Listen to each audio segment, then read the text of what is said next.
To Indiana Sports Beat Radio, presented by Endeavor Hospitality Group and Andy Moore Honda of Bloomington.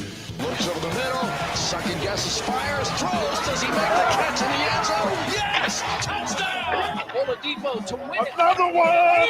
Another one! Oladipo! Another one! Huge hole! He's at the 30! He's gonna go! 10, 5, touchdown! Jonathan Taylor! Galloway finds Rob Finnessy, who fires the three, and He hit it!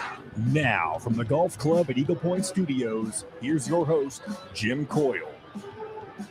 Hello, sports fans. Welcome into another edition of Indiana Sports Beat Radio, heard on great stations around like ESPN 97.7 The Ref in Evansville, WBRO Marengo, and around the world on YouTube, where you should go and subscribe right now and hit the like button while you're doing it.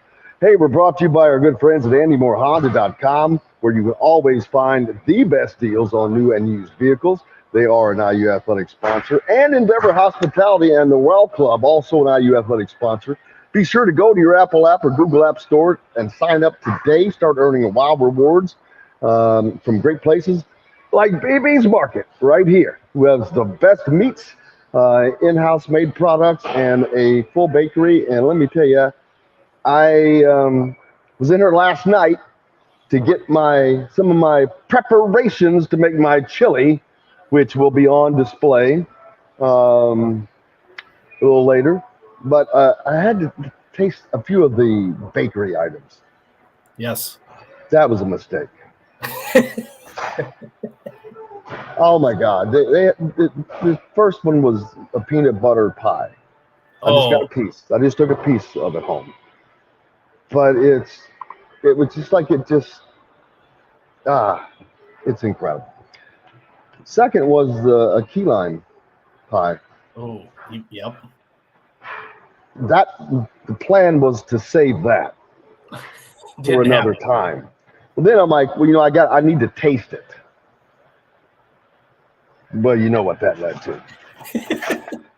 She gone. You are speaking my language. I'm not a big pie lover, but peanut butter, key lime, pecan, those are right up my alley. Sugar cream. Well, these are not just – it would probably be the absolute best you've ever had. That peanut butter pie was like it was floating. It floated to my mouth. But how's everybody doing? Happy Friday. Hope you're doing well. Looking forward to a great crowd in here at BB's. Looking for a big crowd this weekend in Bloomington, as it is a gigantic weekend. Hoosier Hysteria happens later today. Folks will be standing up in line. The students are probably already in line. You know what? It probably wouldn't have been a bad idea for me to do today's show from the Simon Scott Assembly Hall. Wish I'd have thought about that in advance. But my creativity has its boundaries, unfortunately. How's everybody doing? Appreciate everybody jumping on the Andy Moore Honda hotline already. Steve says hello. Mike, Robert. Five Lefts is on. Michael, Tanis, jumping on early. The Regs. Hopefully one day you guys can make it up here. I've got some hats and visors I'm going to give away today. It's going to be fun. Got some football. Dude, you have no idea how many bets I have in already. Oh, all right. I hope none of them were on the Colts-Broncos game because, dear God. I would have loved to have had the under in that. Yeah. No kidding. I wish. That's all I was thinking the whole time was like, yeah. Wow. I didn't even look what the over-under was in that game. Well, I can promise you it was not 12. Right. Yeah, what was it? 15. 9, so 21. So 21. There's no way it was set at 21 and a half. No. You'd have crushed it on that. Yeah, that would. I wish I would have seen. But, hey, congratulations to the Colts. They didn't lead that game until late in the fourth quarter, not once in the game, and that was on a field goal. Overtime. Actually, no. Yeah, in overtime, rather. They didn't tie it until late in the game. And then get the job done with a big 4th and 1 stop. Yep. That was there you go. It was a game, the first NFL game in which 2 quarterback starters with 4 or more Pro Bowl appearances had 0 touchdowns. That's incredible. Isn't it nuts? That is nuts. And former Big Ten kicker Chase McLaughlin, the hero, 4 for 4. He went to Illinois. Well, they had some problems with the kicking before that. Yeah. So Matt Taylor, he'll be fun to have on next week. I almost sent him a text last night, but I'm like, he's got enough to do. Yeah. But yeah, hey man, how about the Colts? I promise you, no one expected them to win that game. No one expected them to win the Kansas City game. That's professional sports for you. Yep. Hey, great show on tap today. Alec Lasley will be joining us from thehoosier.com. We're going to get you caught up on Indiana recruiting, but previewing everything that's going to be happening tonight at the Simon Scott Assembly Hall, where Hoosier Hysteria will kick off around 7. The students, I'm sure, are already in line. Zach Osterman will join us from the Indianapolis Star.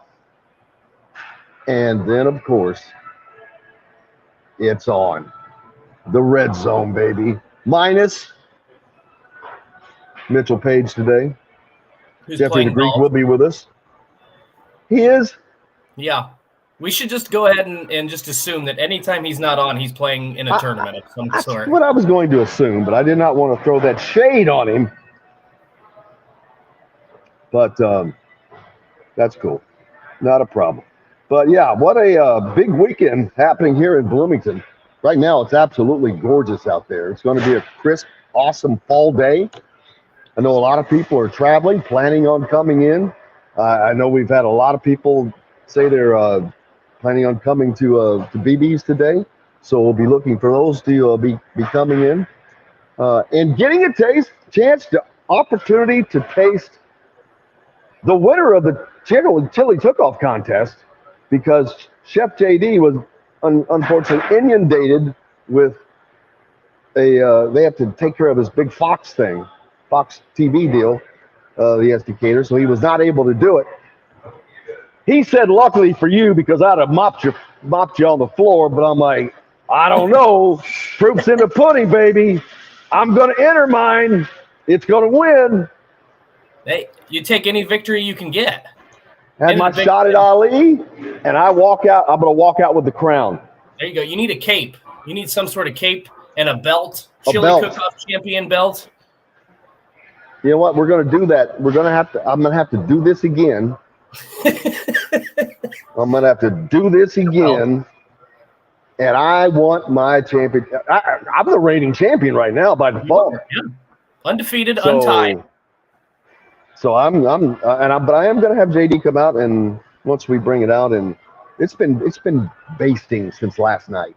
Oh, that's the good stuff. Let it cool, let it thicken up a little bit. Then it's been on 1. It was on 1 all night, just warm enough to after I'd already reach that boiling point. Oh. Yep. How's everybody else's day going? Appreciate you. Kyle Schwarber's won the National League Home Run Championship with 46 homers. You know, that's funny. Pete's on. Wyatt.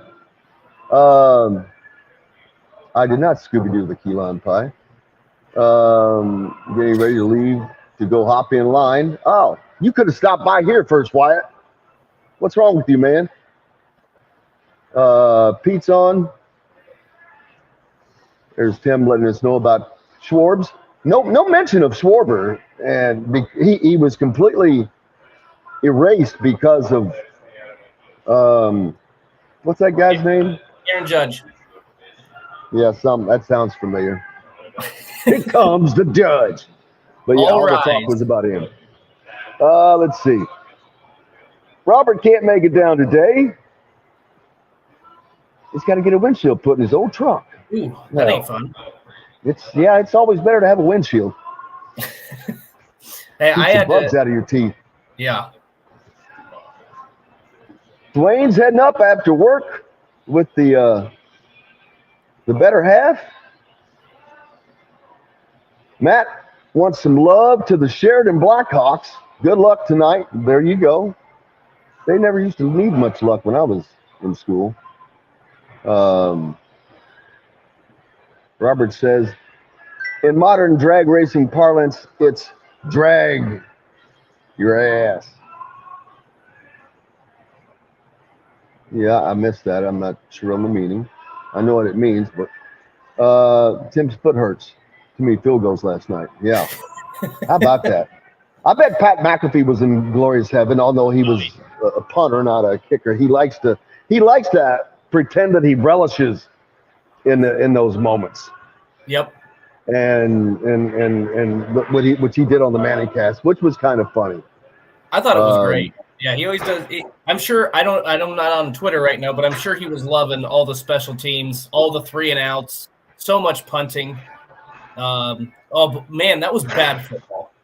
That was bad football last night. Well, the Colts, I noticed they couldn't do jack. No. They tried to run the ball and they would get crushed. Although I'd say they had some success. I mean, but my God, they gave up 6 sacks? Yep, 6 sacks, 2 picks. At one point, the 2 teams had run 110 plays and combined for 400 yards. Yeah. Oh, well, let's see. Sean's excited to head south for Hoosier Hysteria. This whole work thing is killing his current vibe. A late arrival tonight, so he is hoping to get a decent seat. Any thoughts on a crowd tonight? I am going I've had no information from there, but just on the expectations of this team, the day Friday may make it a little rough for some people, to be honest with you. But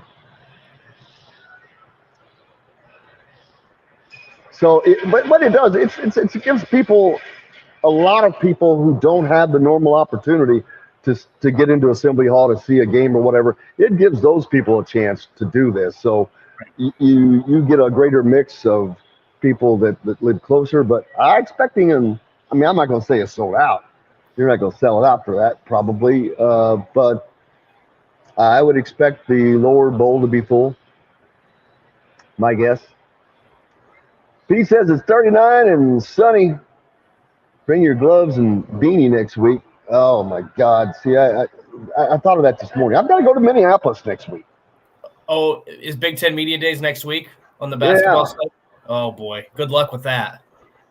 Daniel jumping on with us as well. Happy Hoosier Hysteria Day. Robert's really surprised the game didn't end up in a tie. Yeah, I am too. Sean wants to talk about, we'll talk about this a little later, Amazon Prime TV. How much is it killing Thursday Night Football? None. Don't they have 2 broadcasts available? They have one on Amazon Prime, and then there's a free one on the Twitch app, which I'm not familiar with Twitch. I have Amazon Prime, but you can watch it for free, at least for this year, on the Twitch app. Yeah. See, that's their whole point, Sean. They don't care about that because they make more money the other way. It's the income. Life in the real world. Hey, man, we got lots more coming up here. Alec Lasley is going to join us next, talking some IU basketball. Brought to you by our good friends like BB's Market, a part of the Wow Club, and that's where we are here today and every Friday here live. Going to get a chance to, you maybe can smell the chili. Can you smell what the Jim is cooking? We got lots more coming up, and we're back with it from here live at BB's right after this. We'll be right back to the Golf Club at Eagle Point Studios for more Indiana Sports Beat Radio with Jim Coyle, presented by Endeavor Hospitality Group and Andy Moore Honda of Bloomington. Whether you're visiting...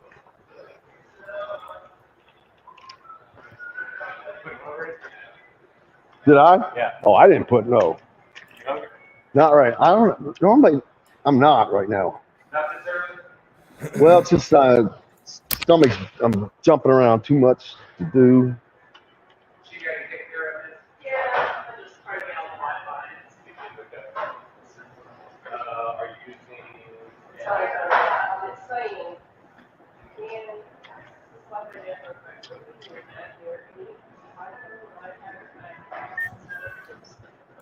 This thing sucks. Do-do-do-do. What is that, the Good Addams morning, family? Sir Alec Lasley, What's going on? who appears to be coming to us from yet another new location. No, same location, just different spot. Probably on vacation again. He says he's in the same place, just a different Same vacation spot. What do we got going on out that window, Alec? Just a nice little courtyard with some ugly books. with some dead bodies. Probably a little bit of both. Oh boy. With some dead bodies. Probably a little bit of both. Where do you it's an echo from Jim's fooling with something, I think. Jim, if you can hear me, you need to move that away from me. Jim, if you can hear me, you need to move that away. All right, he's muted until he comes back because I can't deal with that. Are you in New York, Alec? Yeah. Nice. Basically split time between there and Indy. I'm going to New York this weekend. Not your part of the woods, but I'm going to Buffalo. Buffalo. Oh, really? What's in Buffalo I've got for you? some family that lives up there. Niagara Falls. I know I've never seen Niagara Falls, so I'll see it. Are you are going? Nice. Mm-hmm. Just for I don't know when, but we're going up there at some point. My mom was born in Buffalo, so we still have family up there. Nice. All right, let's see if old Jimbo's ready since we got 20 seconds. Jim, we're about ready to come back. Bam. Yep. Hoosier.com and sign up. It's free. You can also find full episodes of Indiana Sports Beat Radio on the homepage or on this station every week, Monday through Friday. If we're not on a station where you live, we should be. Ask for Indiana Sports Beat Radio.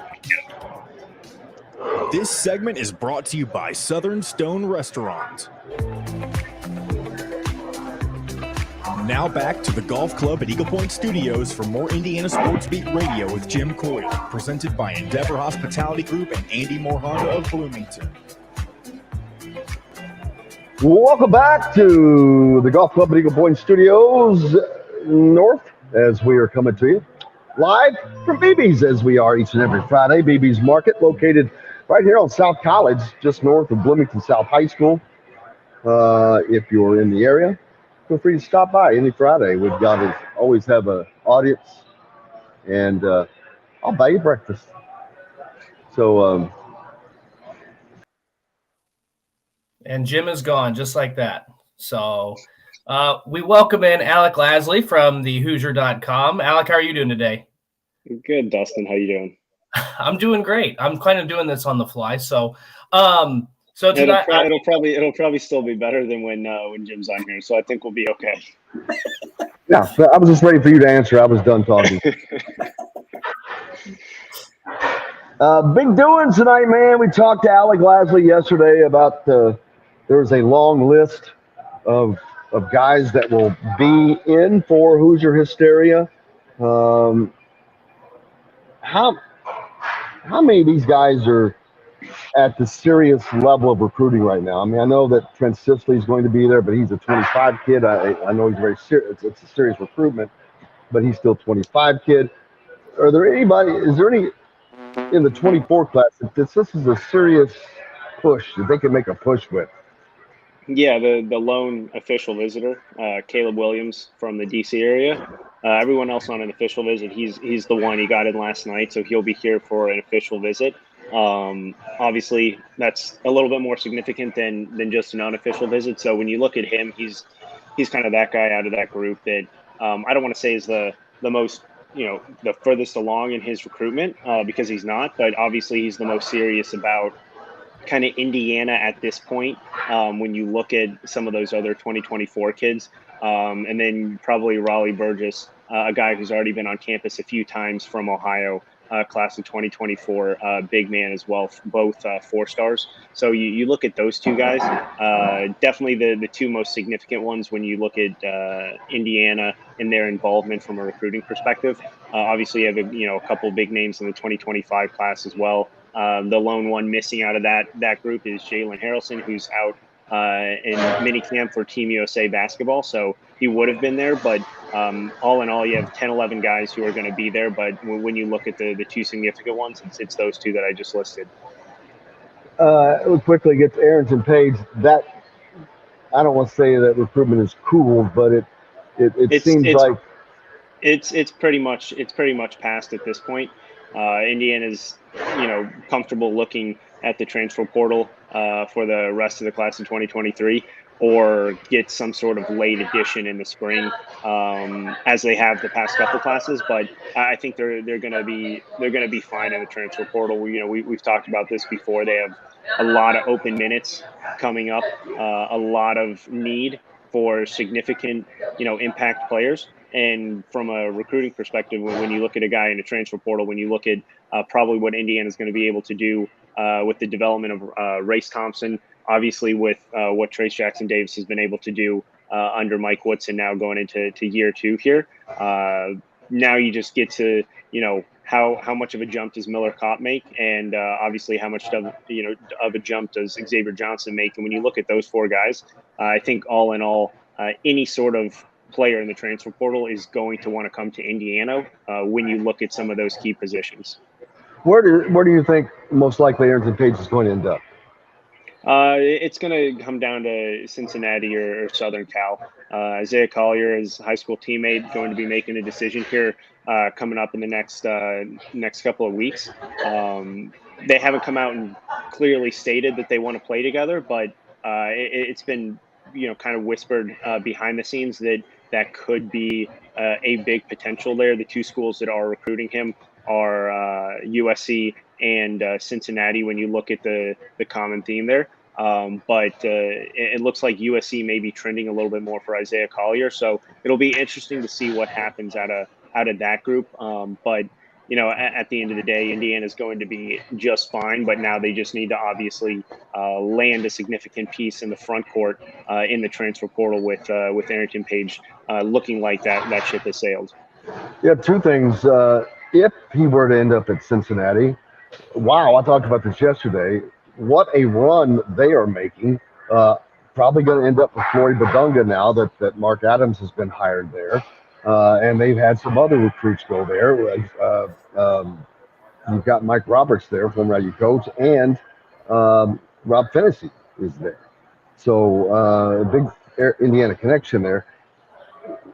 Why isn't Indiana missed on all of the major targets they went after this year? Yeah, Any idea? Yeah, you would have thought that they would have hit one of those. Yeah, and I think that when you sit back and look at June and July, and you have this core group of 4 or 5 guys in the 2023 class, you feel pretty confident that you're at least going to land one of them, right? I think there was a lot of assumption that they weren't going to get 2 out of the 3 of Jamie Kaiser, TJ Power, and Deshaun Harris-Smith, but you felt pretty confident with Arrington Page, especially after that visit. Indiana did pretty much everything that they needed to do. At the end of the day, I think you look at TJ Power and Deshaun Harris-Smith as the 2 that joined really late for Deshaun Harris-Smith, made up a lot of ground there. But I think that was more of an Indiana kind of backing off that recruitment than it was Deshaun Harris-Smith going elsewhere and picking elsewhere. TJ Power, obviously, when the likes of Duke and North Carolina and a Kansas come in super late in that recruitment, that's obviously going to impact anyone's recruitment, no matter how good or talented you are. Obviously, ended up at Duke. I don't think you can really call that a huge kind of sting for Indiana at that point, just because there's really nothing they could have done. But the big 2 that you look at are Arrington Page and Jamie Kaiser, right? I mean, they did a phenomenal job with Jamie Kaiser. The biggest thing there is just the locality of staying home in Maryland, the ties that they had there. But Indiana, I don't want it to get lost. They did a phenomenal job in that recruitment just to get him to push his decision back from middle of June to almost 2 months later in September there. So all in all, I think Indiana, they prioritized the right skill and the right players.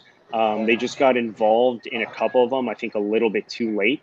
no harm to themselves. I mean, a couple of these guys really blew up out of nowhere, and they decided to stick with some of the schools that were there, and came in first. So at the end of the day, Indiana's gonna be fine. I think they just need to cast a little bit more of a wider net when they look at key overall prospects that they're really targeting. Obviously, going into the summer, 4 or 5 guys, you like I said, you feel pretty confident that you're going to get one.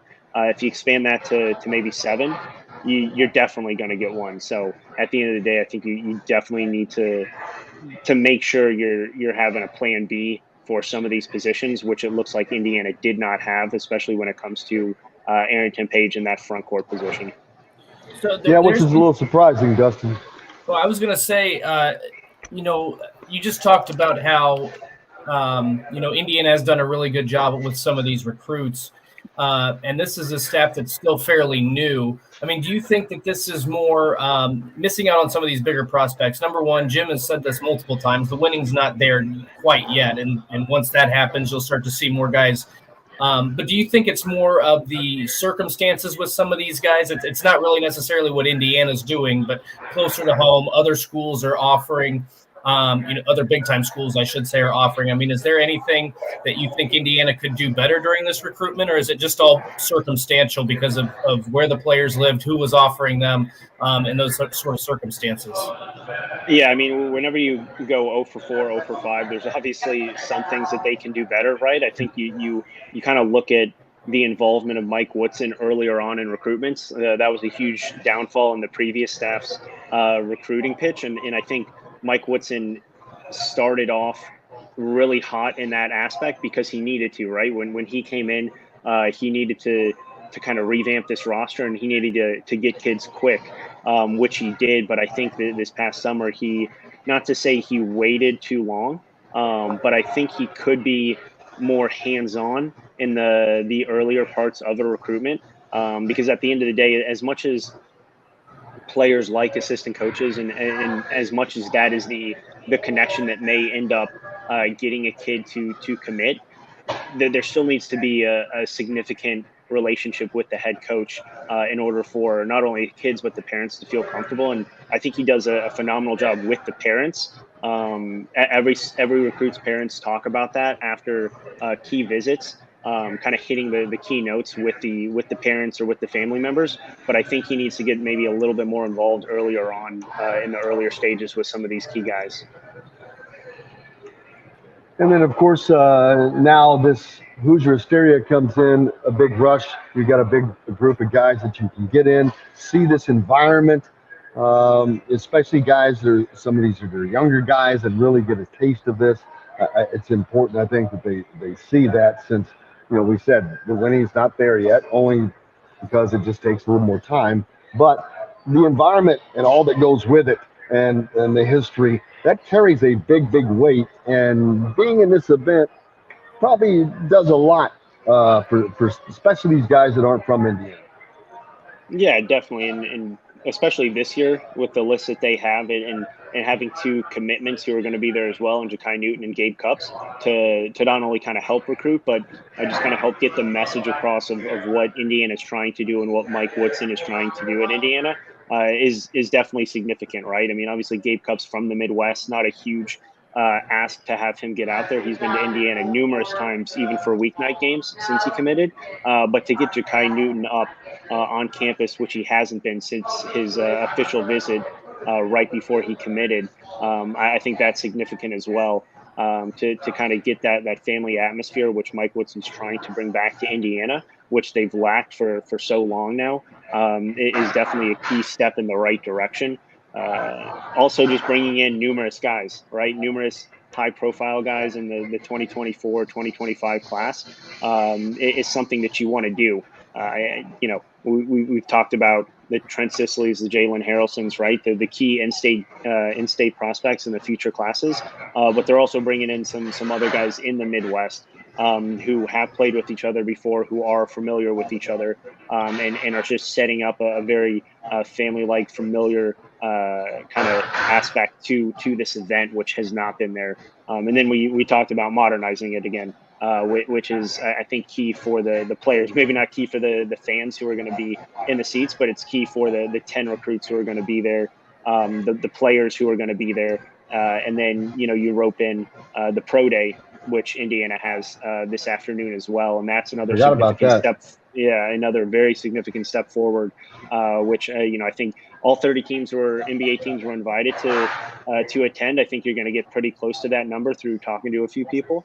But Indiana's doing all the right things to modernize this program while still keeping that history and tradition there.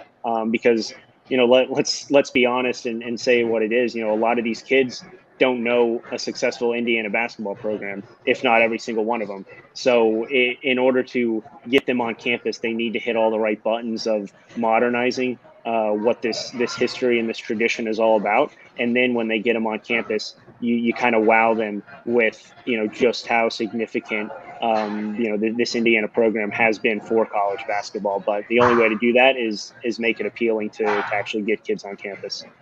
Yeah, and recruiting, it's a dance. And because it's not as simple as a lot of people think. When a kid is offered a scholarship, it's not as simple as him just saying, okay, yeah, I'll take that. Right. It does not work that way, although you wonder why. There's a level, there's a hierarchy of importance, and it's a dance.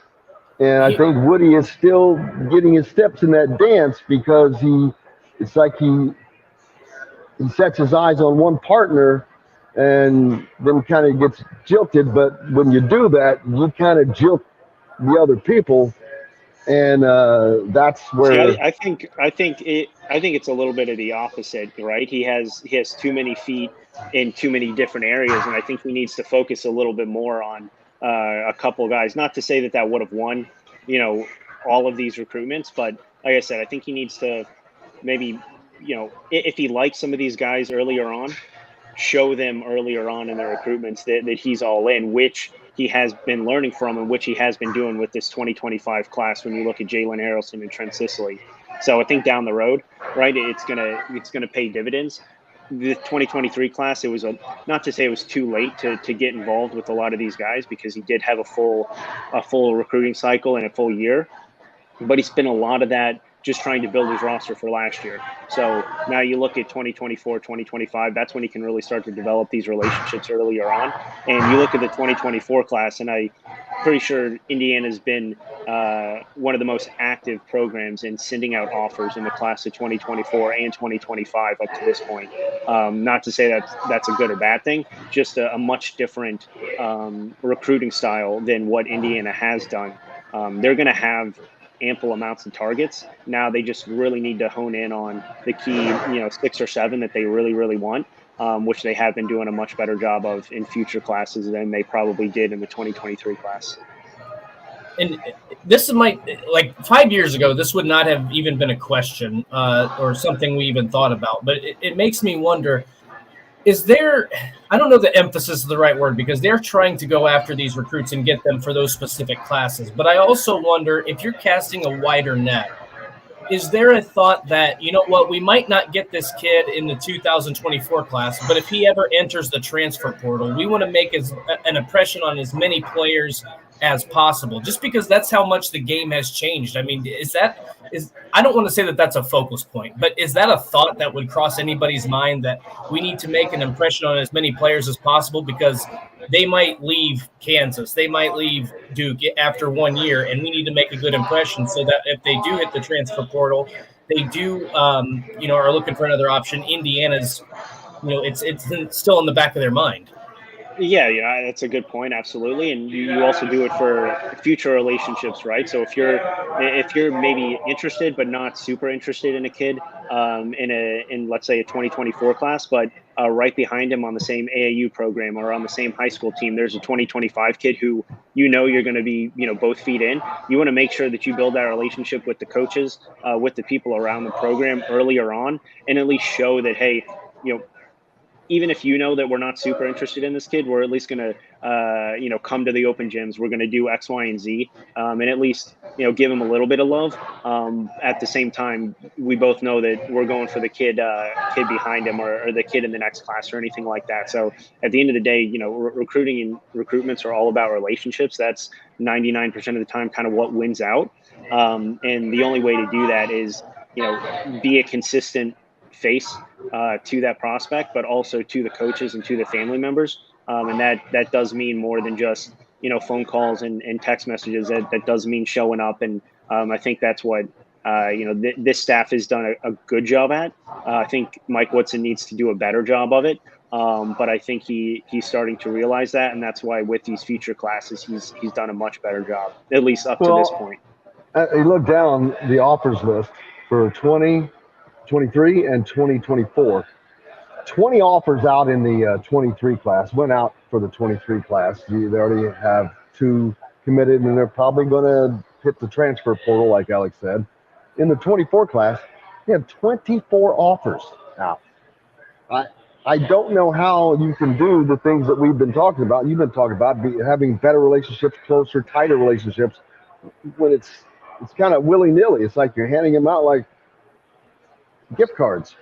But now these are all 4 stars and above, so it's not like it's all talented kids. But you look at the 25 class, which is further out, I get only 8 offers. A gigantic reduction, partly because I think they're counting on Jalen Harrison. They're counting on Trent Sisley on being there. But those are just my worthless opinions on that. Yeah, but you look at, 9 offers at this point in the 2025 class. That's still pretty significant when, they haven't even received a commitment from the 2024 class. And a lot of those 25 kids, really haven't even started their recruitments. They weren't even allowed, for true unofficial visits until August of this year. So, that's pretty significant, especially when you look at offering a kid as a freshman. A lot of growth and development needed before they actually, step foot on a college campus. So, again, they're casting a wide net, which they needed to do. They're going after the most talented kids around the country. So you're gonna get a lot more no's than yeses. So that's why casting a wide net, but getting involved early when you cast a wide net is never going to be a bad thing. If a prospect is turned away from you offering 3 other guys at your position, he's probably not the right kid for that program to begin with. Because if you don't like a little competition, especially for what Indiana's trying to do, then you're not gonna be able to impact the program that Mike Woodson wants. So that's never going to be a bad thing. Let's see. So expectations for tonight before we let you get out of here. Yeah, I think you add in, like I said, more the modern version. I think it's going to be I'm talking G Herbo, yo. Yeah, I know you're excited. I've been brushing up, yo. I've been PTSD, riding with it, yo. I can bust out a rhyme I did the other day if you want me to. No, I think we can pass on that one, or maybe mute the mic over there. But I think when you look at expectations, right? The not just expectations for tonight, but so many people were so excited about last year and Mike Woodson, it being his first year. I think those expectations and that excitement is taken up another notch. Not only with just the vibes around the programs, but obviously the expectation and the talent on this roster. So I think a lot of fans were kind of dying to get to tonight to really kick off the the unofficial start of the season. And it's going to be a fun one. It's going to be an exciting one. And I think a lot of fans are really thirsty for this year for Indiana basketball. So with some of the other programs at the university kind of struggling right now, I think it's a perfect time for Indiana basketball to kind of get back in the limelight and get some of that attention back. And at the Hoosier.com tonight, complete coverage from there. Kyler Staley, the whole crew's there, I believe, right? Yep, everyone will be there. Any live thing going on? Is there a live thread? What can they expect live thread, from Hoosier.com? I know there's going to be highlights, or there will be video highlights on our YouTube pages, both thehoosier.com and Indiana Sports Beat, so you can go there for that. We have complete coverage for you, man. Well, Alec, I can't thank you enough as always, so go enjoy your Friday, and we'll chat. All right. Appreciate it, guys. Have a good one. Alec Lasley from thehoosier.com joining us here on Indiana Sports Beat Radio on the Hoosier Hysteria Day. It is homecoming weekend. You've got Michigan here tomorrow. We've got tons to talk about yet. Dustin Schutte is with me as always from outsider.com, and brought to you by Go Team, GoTeamBites.com, a protein boost, a healthy snack for those on the go, whether you're an athlete or just trying to stay in shape. A great way to get that accomplished. You can pick those up at places like BB's here or order them at GoTeamBites.com. Back with more Indiana Sports Beat Radio right after this. We'll be right back to the golf club at Eagle Point Studios for more Indiana Sports Beat Radio with Jim Coyle, presented by Endeavor Hospitality Group and Andy Moore Honda of Bloomington. Golfers, here's a Let's see. Oh, man. I need 2 different sets of earbuds is what I need. That would be great. Ugh.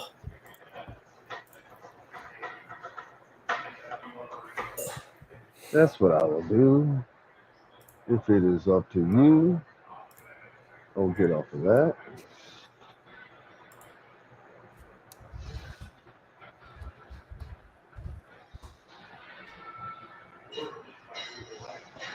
I ain't found my button. What? What is it? What? I don't have to say what? God dang it.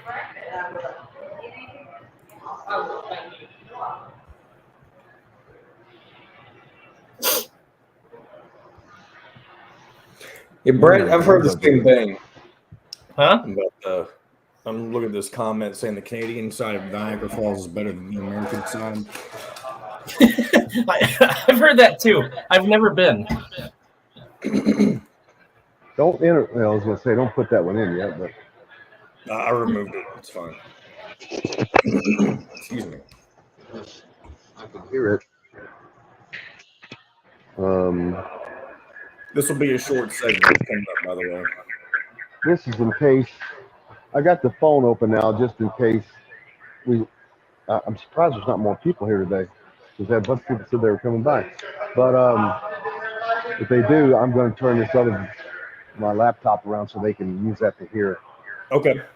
I'll leave it I'll in queue, or whatever you want to call it. And then I will just 18th and 20th. these junk ass pieces of shit speakers. I like to fucking put them up somebody's ass. This is the content our YouTube listeners come here for. Exactly. I forgot about that. I don't get that angry very often. These things have really. You've done it on multiple occasions, but you probably haven't realized it. Not just today, though, in general. That makes me feel better. Not just Well, I didn't today. mean that. I just meant It's that not because- just today. It's pretty much all No, the because time. they always say they love what happens in between breaks. That's the only reason I brought it up. It wasn't just today. It's all the time. It's anytime we have a remote. It's anytime we have a remote and things go wrong. Let's just put it that way. What is Well, this? 10 Oh seconds. my goodness. What now? What? More with AndyMooreHonda.com. Don't say it's the all-new Andy Moore Honda. Now, This segment is brought to you by Remax Advanced Realty, Indie Home Pros team by Cheryl Sizemore.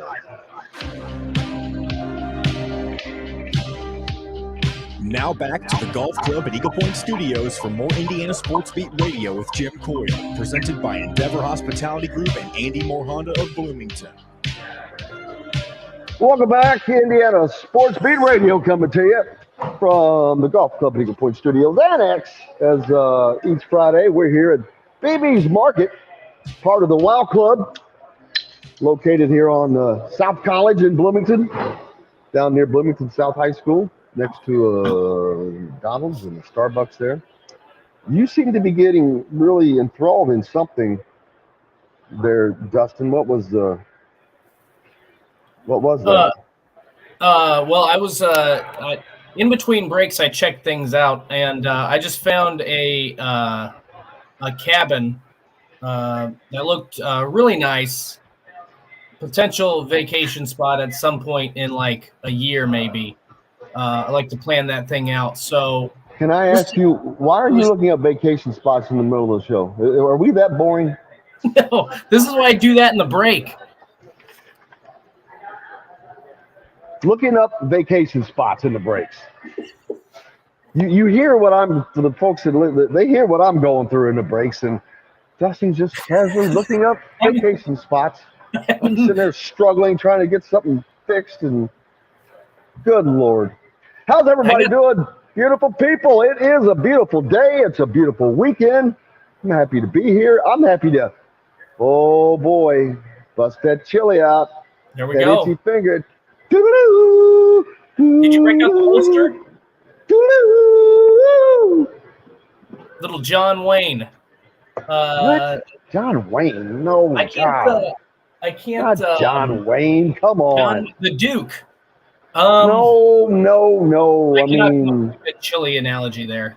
I mean, you gotta go Wyatt Earp or Doc Holliday or Sam Bass, who was a known gunslinger back in the day, who was from Indiana. Your boy Doc Holliday was from Georgia. I did not know that. Yeah, former dentist. Look at that. There's so many things I don't know. I am full of useless knowledge, my friend. Well, you got anything else in there? Knowledge. John Dillinger, of course, from Indiana. I did know that one. Have you seen, by the way, I just watched this maybe a couple weeks ago, but it's been out for forever. Have you ever watched that movie on John Dillinger? It's got, I think, Johnny Depp in it. It's probably from 2009.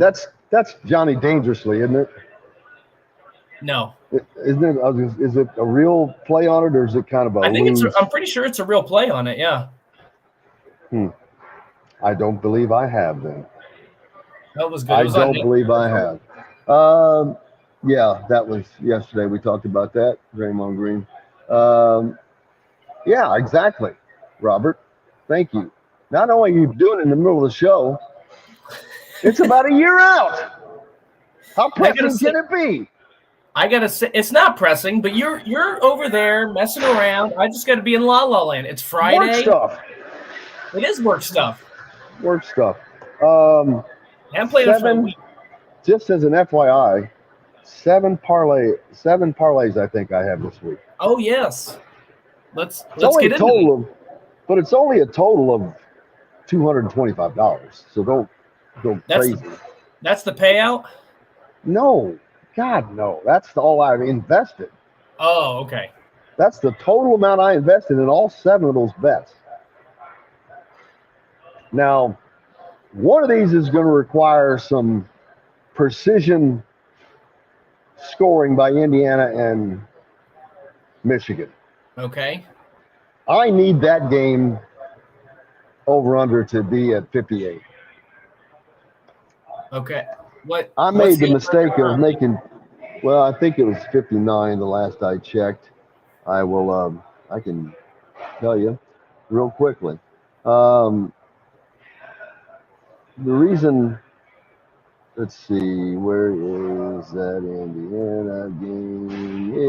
Damn, it's a very dumb. It's still not there. I took the under. What'd you ask me? What was the over-under for the Michigan-Indiana game? Well, right now it's at 59. And you needed it at 58? Yes, because I took the under at 59 and the over at 56.5. Oh man, I see that. So it has to be between 56.5 and 59. I just put that over there so people could hear. That's I'm talking to Randy right now. We got a busload of fans just showed up. My God, right. I don't know what we're gonna do here. It's so crazy. It's like 40 people. How you doing? As they are coming in, so they're getting treated to an extra special treat today that they didn't expect. But all right, perfect. Yes. So, well, you know what? I'll tell you what it is exactly right now. I can go to that and just pull that up. Where is the NCAA? How about Nebraska, though? I know we're going to talk about this later, but Nebraska is a 3-point favorite on the road this week. I know. Are you It's still kidding me? There's always been this this infatuation with Vegas and Nebraska. It's the name. I'm telling you, it's the N on the helmet. The Vegas line is held Indiana and Michigan at 59.5. Now, the reason I need the other is because, for whatever reason, the first bet that I made, I don't remember it, and I really hated it. I don't know, man. I took the over at 57.5. Damn it, that was 56. They jacked me on that. But I still need 58. So you need exactly 58 points in this game. Exactly. For that one to hit.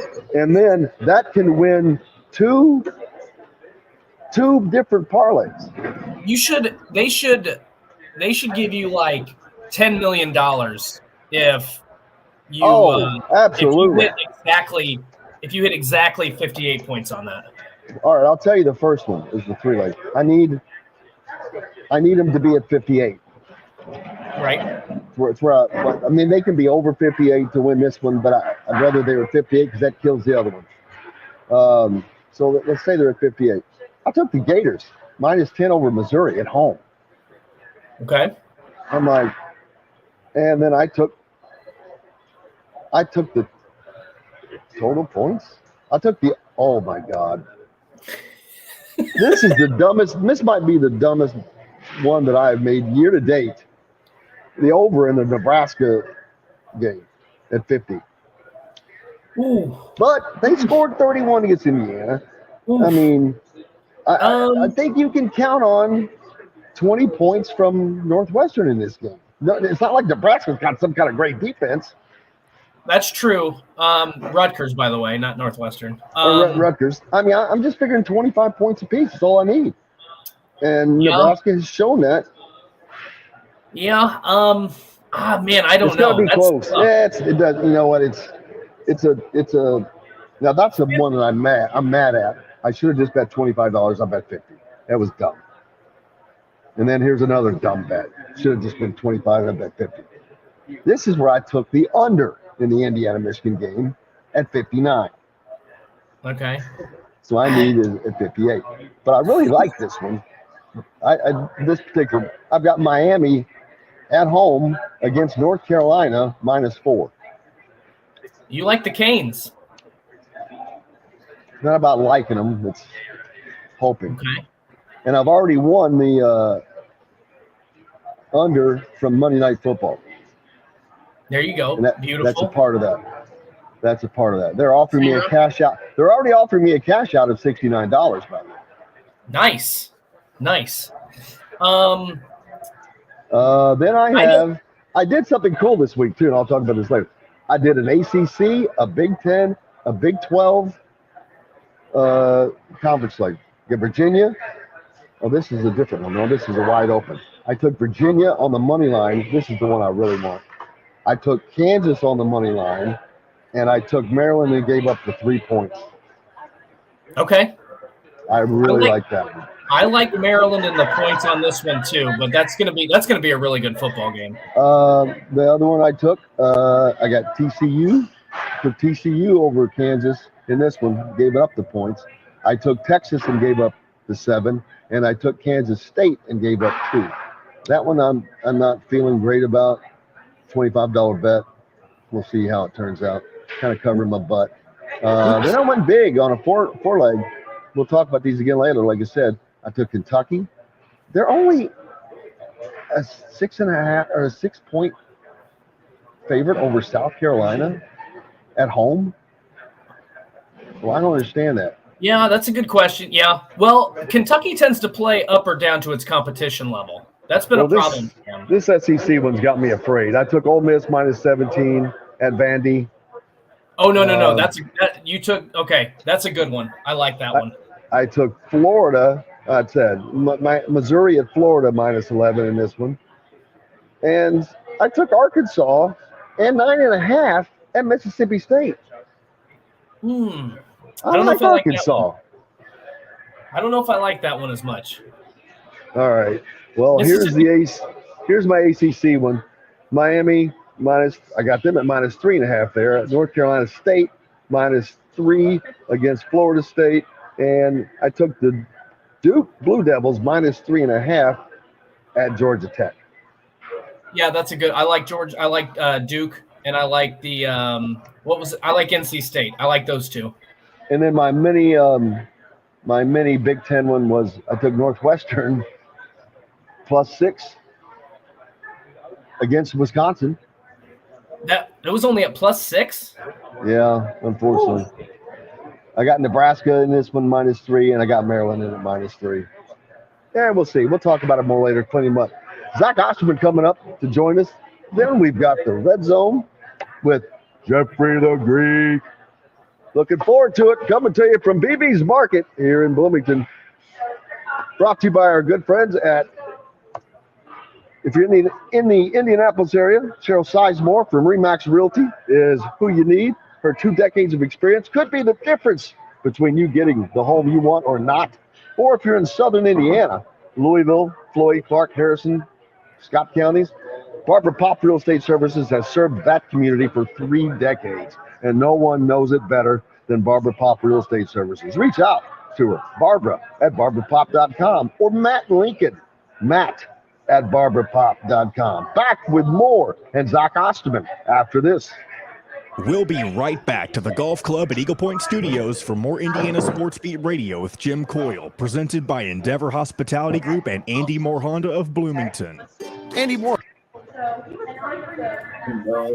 Morning, Zach. How we doing? Good. See, you got your Braves hat on. Oh, yeah.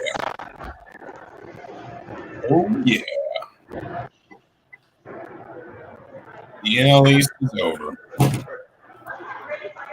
It's funny, we were talking earlier about Kyle Schwarber kind of not really getting the attention for winning his home run crown with all the stuff about Aaron Judge that's been going on. Yeah, I mean, I think the difference is our number one, Judge, was already a bigger name. Number two, he was also in the Triple Crown conversation. Whereas Schwarber struck out, 200 times, and listen, he hit 46 home runs. Like I would happily have Kyle Schwarber on my team. You know what I mean? And then the other part of it too is and I think this is really more about what made Judge's accomplishment remarkable. Is if you go back and look at 1998. You look between the home run record chase, I think if I'm not mistaken, there were some other dudes who hit 50 that year. Yeah, Ken Griffey Jr. had 56, Greg Vaughn 50, Albert Bell had 49. It was Aaron Judge, and then there was a giant gap. And then, I think that's a little bit of what made Judge's season so remarkable. I'm like I said, I'm not crapping on Kyle so much. It's just Judge had one of the great modern seasons in baseball history, and he carried that long stretch. So, I mean, he finished with a 10.6. He finished with 10.5 runs above replacement. His OPS plus this season was 211. I didn't even realize that. 30 seconds, Jimbo. How does anybody beat the Dodgers, though? You get them tired. Dodgers are weird. They've been very quiet. That's a quiet 110 season. Yeah, I mean, they look more vulnerable than they have. I was talking to Ralph Russo about this. Ralph's a Mets fan. Here we go, guys. 10 seconds. Cheryl Sizemore from Remax Advanced Realty. Let Cheryl Sizemore get you in the home you want today. Cheryl at IndyHomePros.com. This segment is brought to you by Feast Market and Cellar. Now back to the Golf Club at Eagle Point Studios for more Indiana Sports Beat Radio with Jim Coyle, presented by Endeavor Hospitality Group and Andy Moore Honda of Bloomington. Welcome back, Indiana Sports Beat Radio, coming to you here on this Friday, of course, live from BB's Market, where we are each and every week. And you can join us here anytime. I'll take care of the breakfast for you. Brought to you by Feast Market and Cellar, located next door to Patterson and Rogers, or next door to Southern Stone on Patterson and Rogers, with a full selection of exotic and great wines, with a sommelier on staff to help you for the pairing when you're a dummy like me. It's wine for dummies. Not the store. The store is great because they have a sommelier, is what I meant. Dummy being me. Zach Osterman joining us now, celebrating his division win by his beloved Braves. Was it the 5th or 6th straight division again now? 5th. What have they? So what is that like? 5. Didn't they win 13 in a row at that one stretch? In a row, which is the record. They also, and I don't remember how many overall they've won. It's maybe 22, 23. They have the most division titles since division play began in 1969. So, well, I mean, it's 19 out of the last, 22? Yeah. I mean, if you add it up, like I said, I think I guess they have to have won at least like 24. They won or two in the 80s. So I think probably they're in the 25, 26 range. So they've won basically half of the division titles that they've competed for. And of course, they used to be in the West. Until 1994, they were in the Western Division. So that was, their first 3 division titles. That 14 actually Western title with the Giants, the Dodgers, those teams, the Rays. So it's been a journey. That's mind-boggling in professional sports. I mean, it is mind-boggling, especially they're not from New York. They're not from, it's a big city, of course, but it's not one where they can just buy everything, and they haven't. So to do what they've done, that is one of the most incredible runs in the history of professional sports. Yeah, I mean, it's interesting. I don't know if you know Ralph Russo, the AP college football writer.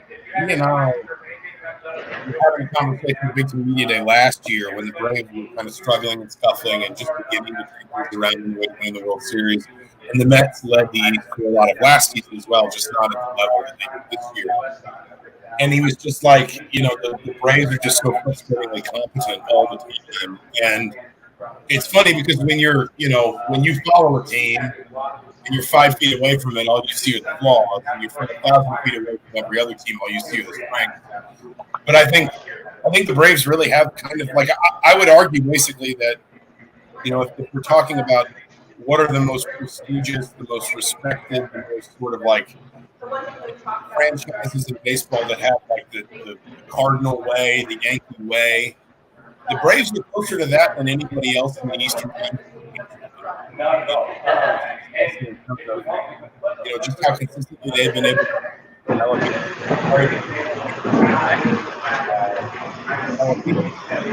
And you look at even the roster they have now, so many of their guys were homegrown players, and their success has always been sort of at its highest peak when they have been able to spend to keep those players around. But the Braves, I mean, culturally, I think have more reach than any other National League team in the Eastern Time Zone. And I think that's remarkable because before 1991, so we're really talking about the last 31 years, the Braves were an afterthought. And sports in Atlanta were generally an afterthought. The famous Atlanta newspaper columnist Louis Grizzard dubbed Atlanta Loserville in the 70s because of how bad all of its franchises were. Nobody could build a consistent winner. Then the Braves hit on something in the early 90s, and it's really just kind of – it has perpetuated itself both on the field and off the field. You see Braves fans all over the country because of TBS. And our friend Tom Ackerman, who was from Amox in St. Louis, told me once that the Cardinals are the only team with the largest radio network than the Braves. So I'm kind of going all here, but forgive me. But I mean, it is sort of interesting to me how a franchise that until 1991 was kind of a laughingstock, was an East Coast team playing in the Western Division and not very well most of the time, has become, sort of one of the paradigms of how you do it in baseball. Dustin, you're sharing in his glory. I am. Yeah, I was celebrating. We had a glass of really good bourbon to celebrate, and we are saving the really, really good stuff, the really expensive stuff, for when they repeat as World Series champions. So I'm looking forward to that. 175 days the Mets led out of 180, and the Braves took it in 161. So it was a lot of fun. Zach, curious to get your thoughts about what to expect this weekend. Indiana off a disappointing loss. Now you play one of the two best teams probably right now in the Big Ten in Michigan. Is there any hope for Indiana to try to pull off an upset and do the unthinkable? It is hard to see. And Michigan is just I think obviously, are they going to be as good as they were a year ago? We'll see. But when you look at a lot of their numbers defensively, they look like a Michigan defense again, which I think that was one of the things they had really gotten away from, certainly in the build-up to the 2020 season, and then the COVID season sort of felt like the sort of climax of all of that, and maybe Jim Harbaugh tearing some things down and putting them back together. But I mean, you look at Michigan in the league, really good against the pass, really good against the run. They are second in the league in sacks. They are, if I'm not mistaken, they're near the top of the charts. They're sixth in the league in tackles for loss. I mean, they just, they're. It's hard for me not to see Michigan the line of scrimmage on both sides. That's going to happen. Then you're going to kind of need a perfect day, particularly from Indiana's passing game, and we just haven't seen that yet. It's possible. Indiana has flashed those moments, but it is hard to see what's happening for Indiana. Yeah, and the biggest concern is Michigan's strengths, which are many, but it starts from the inside out on both lines, where Indiana has really been had glaring weaknesses. Offensively, I don't know what Indiana is going to be able to do with Michigan's front. I don't know how well they're going to be able to protect Connor Bazelak, who the only option that Indiana has right now is to throw the ball. We've obviously seen that running has been an issue, and that's going to be even tougher sledding this week. So and then defensively, Michigan has ran the ball all over everybody. Indiana has not been able to stop anyone on the ground or through the air. And the over and under is at 60. Michigan is a 22.5 point favorite, so they expect Indiana to score, but I'm afraid this is going to be more like a 47-10 game. I think it's possible. I think this has got to be a game where you are really dialed in the passing portion of the offensive game plan in particular. It's got to be a lot of short passes, a lot of timing route, stuff that gets the ball out of Connor Bazelak's hands quickly, stuff that gets you on schedule. That has been such a consistent problem for Indiana. Too often, I don't remember what the number was against Nebraska, but both Western Kentucky and Cincinnati on third down, Indiana was average more than 8.5 yards a game on third down conversion games.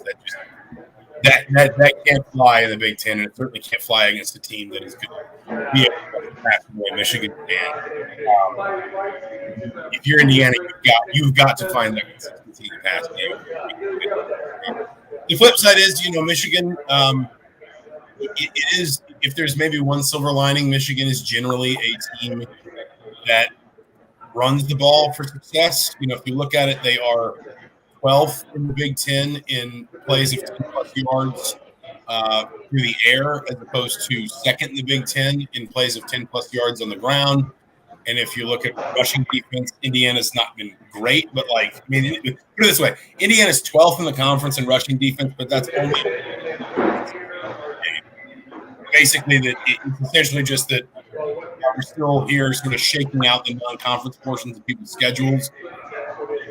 The numbers aren't insane, but Indiana's a lot closer to kind of the middle of the conference in terms of rush defense, at least in terms of the raw numbers, than it is the bottom of the conference, despite being 12. Michigan wants to run the ball to set up its success offensively. Indiana has been better against the run, I would argue, than the pass, which maybe is a little bit of a surprise, even if we thought back in the season. But I think that if there's a if you're Indiana, you're looking for just places where you can exploit things you might be able to do well against Michigan. That might be one that you can bottle up Blake for him a little bit. He's obviously very, very good this season. If you can bottle him up a little bit, then maybe you've got an opportunity to just keep Michigan off schedule a little bit offensively, and maybe you can keep that scoring number down. And you see, but it does at a certain point. It does start for picking at the edges a little bit.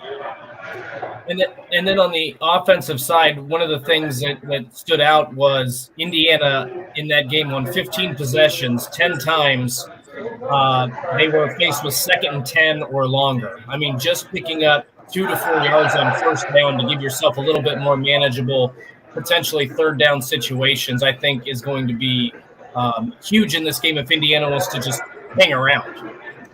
And just, I think get to a place where you're not putting your defense on the field too much, because that's something else where against a team like Michigan, if I'm remembering rightly, and I don't have the Nebraska box in front of me, but I think Indiana had more 3 and outs than it had plays of 6 or 5 or more. Let me rephrase. Indiana had more 3 and outs than it had drives of 6 or more plays. Might have even been 5 or more plays. Nebraska, one of those 2 numbers. Neither one of those numbers is a very long drive. Even for an air raid offense, 6-play drive is not lasting a long time, all things considered. You can't be in a situation where you're just going 3 and out, 3 and out, 3 and out. Because you can have a good game plan, you can be set up to stop the run, and to be fair to Tom Allen, even if we remove the COVID season, which is obviously the year Indiana beat Michigan, Indiana's played Michigan tough some other years. And there have been some years where Indiana, Indiana did not play well against Michigan in 2019 when they were a good team and went to the Gator Bowl. But we've also seen Indiana go up to Ann Arbor and play well and keep the score down. I think there was one game early in Tom Allen's tenure where bizarrely Michigan came out the other side of it complaining Indiana played too physically, which has always baffled me that Michigan would ever say that about anyone, much less Indiana. I'm not accusing Michigan of being dirty. It's just sort of like that their identity to be, other people doing it another way, I guess. I don't know. The point is, Indiana's greatest strength on paper against Michigan's offense is its ability to control a run game a little bit. Chase Brown notwithstanding. Even last weekend, I know they let Grant, from Nebraska, go over 100. But you never really felt like Nebraska was controlling that game on the ground. They were getting some yards, but they weren't just gashing Indiana. That was happening through the air. I think that's only going to work. The idea that Indiana can control the run game a bit, force Michigan into some disadvantageous pass situations, maybe create some turnovers, at least get some stops. That's only going to work for 4 quarters if the offense get the ball back 3 and out, get the ball back 4 and out, get the ball back 3 and out.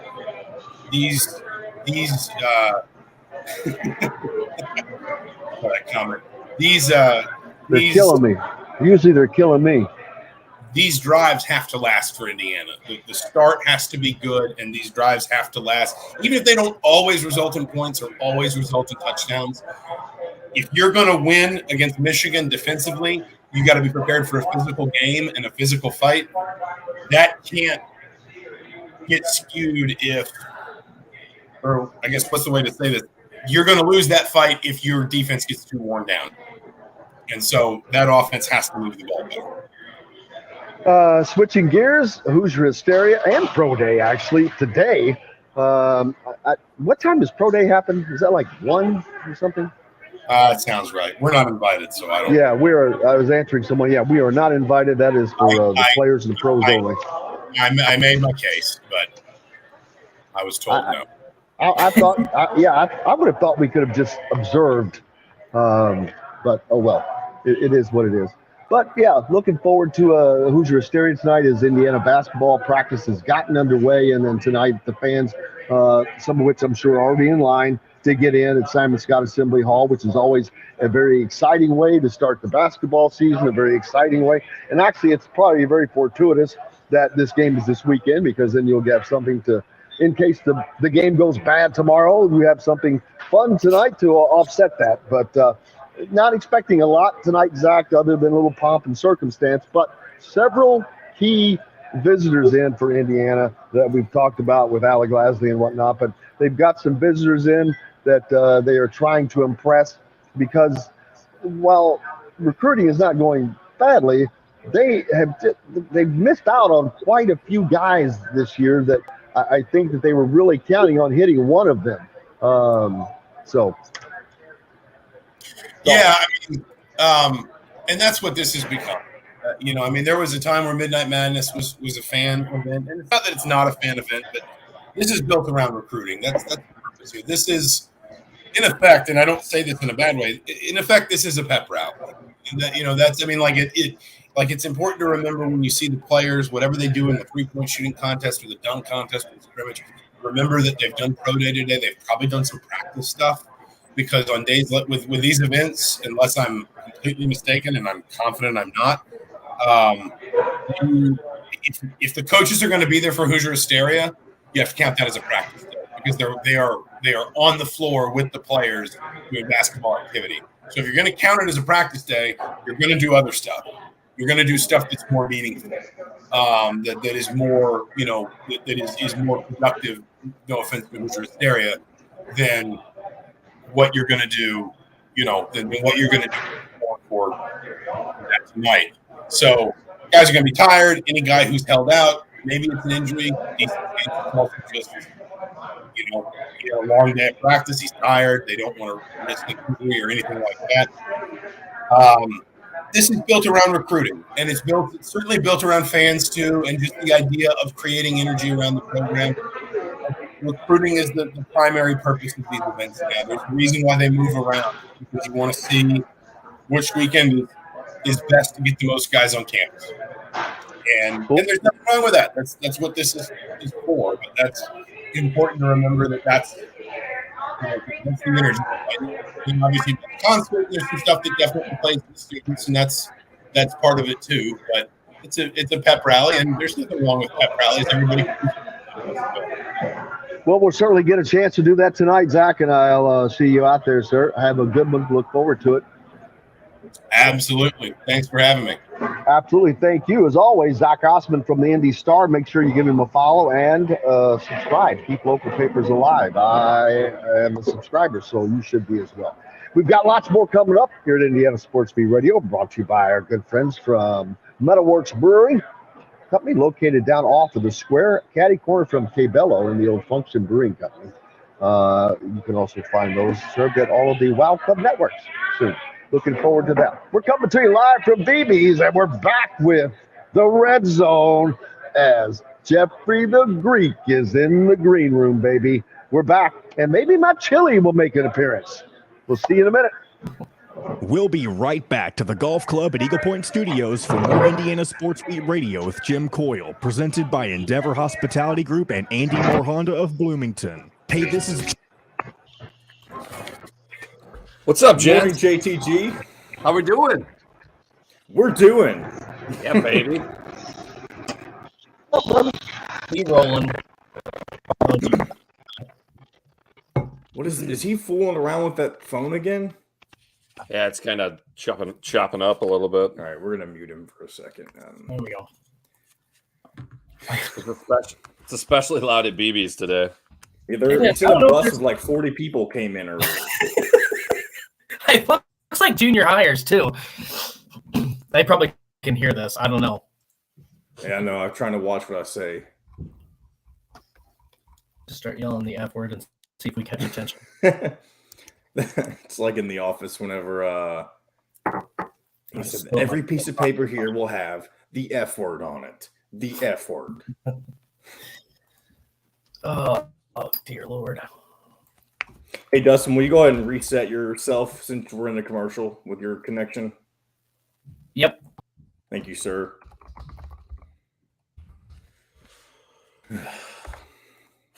How you doing, buddy? I'm doing good, man. Ain't I'm no not going to say thing what I but want to say right now. I know. Ain't no thing but a chicken wing, buddy. I tell you, Iowa's going to be in a good one this weekend with Illinois. Oh yeah, that's a ball buster right there. Thank you, Dustin. You're welcome. We good? Oh, we're good. You sound better. I mean, you always sound good. We can just hear you better. Yeah. I don't know if I sound good, but All right, let's see if Jim sounds better now.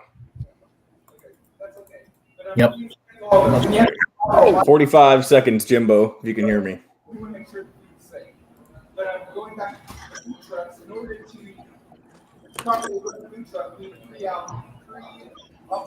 If not, we'll just, get the train rolling before he comes back to his seat.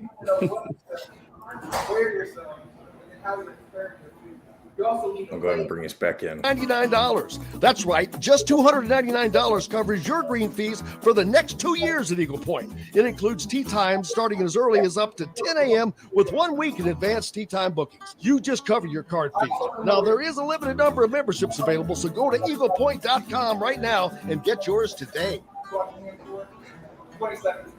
This segment is brought to you by Courtroom Sports Grill in Bedford. Now back to the golf club at Eagle Point Studios for more Indiana Sports Beat Radio with Jim Coyle, presented by Endeavor Hospitality Group and Andy Moore Honda of Bloomington. Welcome back to Indiana Sports Beat Radio. Jeffrey the Greek now with us here as we get into our weekly Red Zone segment. Jim will be back with us shortly. I'm sure he's getting people to try his famous chili. He's been talking about this chili that he's been wanting to make for one of his live remotes here at BB's, and he's finally getting it out to the masses. So obviously we're not going to get a chance to try this chili, but he's been talking about it for so long, Jeffrey. Dustin, you can vouch for this as well. He's very excited about what's going on today. He's very fired up. He puts mushrooms in his chili, which is a cardinal sin. So I'm not a big mushroom guy, so I would be nervous to try this. If I'm making chili just for my immediate circle, I'll put mushrooms in it. But if I'm having anybody over, then I leave them out and I use it as a add-on. Because mushrooms are definitely, people are on one side of the fence or the other. My old man Dustin, he hates mushrooms with a passion, and he likes every food on the planet other than that. So my question would be for him. To me, it's not so much the taste as it is the texture. Is it that the same thing? Yeah. Very much. That he would say the exact same thing, except with a bald head. But yeah, no, absolutely. And the funny thing is I've been jonesing to make chili myself, but I mean, it's going to be pushing 70 up here. Like, I don't know. Like, I feel like you can't make chili until you drop below like at least 55 degrees, but I would say even into the 40s. Well, he was talking about it back in July, and he's sitting back down with this now. He'll be able to talk more about it. But Jim, I don't know if you could hear us, but we're talking about your famous chili. Oh, don't you worry. Sampling it around with people? Hey, Greek also puts mushrooms in his chili. What's that? He puts what? He also puts mushrooms in his chili. See, I knew one of these days we would find common ground. I'm not 100% hit rate. Like I told Dustin, sometimes you got to leave it out. But I'll throw anything in my chili if I think it's gonna improve the taste. I make it the same every time, but not because I eyeball all my spices. I pretty much eyeball everything. I mean, I use ground sirloin. There you go. and I start browning that with diced jalapenos, diced onions, and sauces or flavors, seasonings and whatnot in that in its own deal. Then over here in the pot, I got the tomatoes and the sauce and the beans and more onions, some more jalapenos, more seasoning. Am I missing anything? The mushrooms, of course, but they go in last. But yeah, it's other than unless you just don't like mushrooms, which that's probably a texture thing because there's not really hardly a taste there. I probably should have chopped them up a little more next time. I will, just to hide them from people. That's what I'm going to start doing. I'm going to start hiding them from people because this is excellent. Now JD has tasted it, and he'll say this when he comes out. But he liked it. He said he would serve it anywhere. He said, but he said he would have wiped me off the floor today. But I'm like, I'm standing. I'm in the middle. I'm in the middle of the ring, baby. I took all comers. Speaking of spicy things and seeing who's standing at the end of the day, we got a lot of football this weekend we can talk about. Spicy Schutte. Do you know that I have spicy Schutte in a while? Do you know that I have 7 parlays for this week? Just 7, huh? Oh, I mean, it's only a total of $220. Okay. There you go. Which, and to be honest, or 25, and to be honest, it should have been a total of 175. There was 2 of them. You are tough to hear, Jim, with the noise in the background. Oh well, I'm gonna have to switch to a different microphone here in a second. Then we'll take care of that. But yeah, well, Dustin, who wants to take it away? Why don't you, or Greek, why don't you take it away? Well, I'll tell you. How do we not start with this Illinois Iowa game? Sure. I mean, I couldn't pick it. Of all, I've got 7 parlays, and they're not in any of them because I just couldn't. I'm like, I can't. That game is just one I couldn't do, man. Yeah, I'm the Iowa fan. Kurt, my typical podcast partner, is the Illinois fan. Dustin, has been awesome to do our Wednesday show where we do our previews and predictions. He picked Iowa to win. I picked Illinois to win. Maybe there's fandom that actually plays into that. I thought Dustin brought up good points with basically, Iowa has been in this spot more than Illinois has over the years. Is this kind of one of those, college football moments? Dustin, you go ahead and expand on it. Yeah, I mean, to me, the thing I kept coming back to was teams like Illinois, they typically take some time. Like, they've looked good through the first 5 games. I think they're a really good football team, but it still takes time for you to kind of roll through a season, and maybe roll's not the right word, but where you feel confident where you're going to win every single game. Coming off of an emotional game last week, getting a big win, and now you got to play Illinois in a primetime, you got to play Iowa in a primetime situation. I just don't know that Illinois has the talent and depth yet to win these kind of games, bam, bam, bam, like rapid fire in back-to-back weeks. So that's what my biggest concern is. I think Iowa's offense, while still sluggish, has some hope, has a shred of hope in this. And then the defense, I think, plays really well. I think it's going to be low scoring. I think Chase Brown is going to have some openings.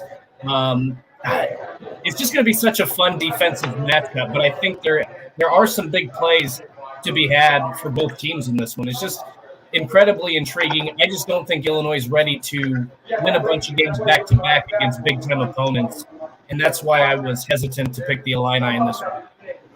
It's funny. One of the lines I said on the podcast is, if you watch the film and you look at the stats, the only reason you would think Illinois isn't a good team is because it says Illinois on the front of the jersey. But maybe to a certain degree, that's in your head a little bit because essentially you just don't completely trust Illinois. But I do understand the reasons you're giving about, there's something to be said about getting there and staying there and being used to that. I don't know how many big plays there'll be in this game, but I will say this.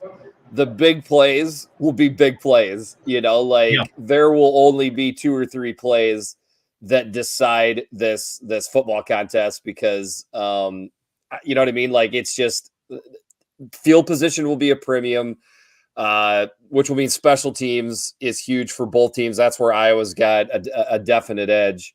But basically, you know, can Iowa hold Chase Brown down to just 14 or 15 yard runs instead of that 40 or 50 yarder he busts off? Like that'll be a huge part of the game. Right.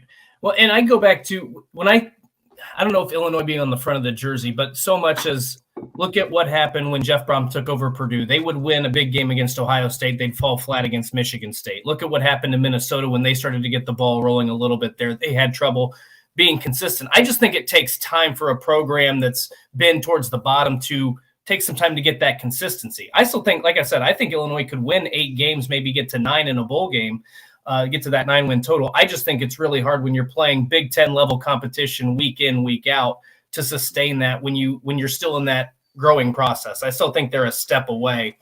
I think I would think that for just about any team. And again, it doesn't help if they're playing Northwestern or maybe even Purdue or Minnesota this week. But again, Iowa's been there. It's a night game. It's a night game. Iowa's been in this situation before. I have more faith in the guys who have been there than an up and coming program. And I don't know. Maybe I can't explain it. No, you did good. You're saying it from more of a college football point of view, as opposed to specifically Illinois, which I love. I mean, that's the type of stuff that I think people don't pay enough attention to because that's what makes the sport great. So I'm not challenging you too much. I'm with you, and I hope you're right. Obviously, I'm jonesing for an Iowa win. Have never lost. I mean, Iowa has not lost to Illinois in 8 years. I mean, that's a long time. Poor Kurt. You know, we record 5-6 different times now. We've recorded a Sunday podcast when Illinois has lost to Iowa, and he's got to look across the table at my big fat face, you know, when I'm happy after Iowa wins. So good for him for always stepping up. We'll see if this year is the year that it stops. I don't know if it's the sicko committee thing in me or not, but I'm pretty intrigued by the Nebraska Rutgers game tonight. I don't know if there's a lot of people that care about that. I think Jim's trying to talk, but he's muted. But I think at the very least, this is it's pretty much a bowl elimination game tonight for both Rutgers and Nebraska. So it's going to be good. I think it's going to be honestly like kind of a slobber knocker. I think this is an intriguing game because Nebraska fires their coach. They beat a team that is not better than they are. Indiana is not as good as Nebraska. Let's be honest. Even in the shape that Nebraska is in, they're not as good because they don't have the level of talent Nebraska has. I don't think. I would have liked to have seen that game. I would have liked to have seen that game played in the day with you having both of your top receivers. I don't think losing 2 of your receivers probably middle of the week is going to help very much. No. Like that was a 21-21 game until Trey Palmer broke off that big, touchdown catch. So like, I'm just saying Indiana did a good job holding up with Nebraska quite a bit. But with that being said, I mean, Nebraska's wins right now are over North Dakota and then at home at night versus a struggling Indiana team without roughly 2 of its top 4, positional players. So like, I don't think it's time yet for Nebraska fans to get too puffy chesty about how good their football team looks like. I mean, it's just amazing. You literally right away heard them say, "We got a shot at Indy. We're tied for first." You heard it out of their players and their coaches this week. But on the meantime, everybody in the Big Ten West has a shot at Indy. That's the great thing right now. Every team in the Big Ten West. Yeah, I don't think Northwestern does. Northwestern. If they win this weekend, who knows? I'll give you that. If they win this weekend to get to 2-1 in the Big Ten West, I mean, we can break that game down. That one's interesting too. But long story short, this seems to be a situation where Schiano, this is what he feeds off of. It's a Friday night game. Nebraska's coming in like kind of hot. I know it's only a 1-game win, but anyways, the intangibles seem to err towards Shiano and Rutgers. And I mean, it's a fun Big Ten Friday night game. Are you looking forward to it? We got to take a break. When we come back, we're going to quickly go through the Big Ten schedule and pick those, and then some favorites, and I'll show you how I'm going to lose my money this week. Jeffrey the Greek's with us. Dustin Schutte from Outsider.com as well. You're listening to Indiana Sports Beat Radio, coming to you from the Golf Club at Eagle Point Studios Annex, as we are at Phoebe's Market, as we are each and every Friday here in Bloomington, where you should stop by as well. Great steaks, great everything, great meat, great full-size bakery. Oh my God, I have gained 10 pounds since I started doing the show here. Back with more and my chili right after this. We'll be right back to the Golf Club at Eagle Point Studios for more Indiana Sports Beat Radio with Jim Coyle, presented by Endeavor Hospitality Group and Andy Moore Honda of Bloomington. Whether you're a business, These Do you hear me? teams have a shot in the class. Right here. You always get up. I need to say something before you. Yeah. Okay, That's what I think. Start this next segment previewing Indiana, Michigan, so I can properly segment this off for a clip, and then go into the rest of your stuff like we used to. Okay. All right. That's all I need to say. I'm going to get some chili.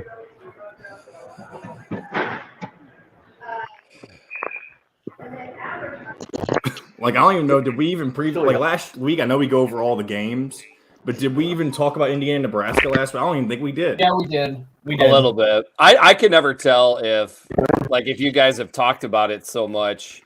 We really haven't. The big what the? Okay, he's too far away. I gotta mute him. Okay. All we've talked about this week is Hoosier Hysteria, because that's tonight, and that's like the unofficial kickoff of basketball season. Okay. So, yeah, and I don't wanna obviously talk about that. Indiana sucks right now, so that's good. Bluntly, has the fan base, have they basically? No, here's the thing. Let me go ahead and break this down loss for you. And I don't know if you listened to our podcast, but the timing of homecoming week, the fact that you have Hoosier Hysteria tonight, you have Michigan as your homecoming opponent, and you're coming off of a loss to probably the worst Nebraska team in the past few years. It's the perfect storm for just complete tune-out for like at this point. Is there a dog show in town just to push them down even further? so they're like fourth, maybe a circus.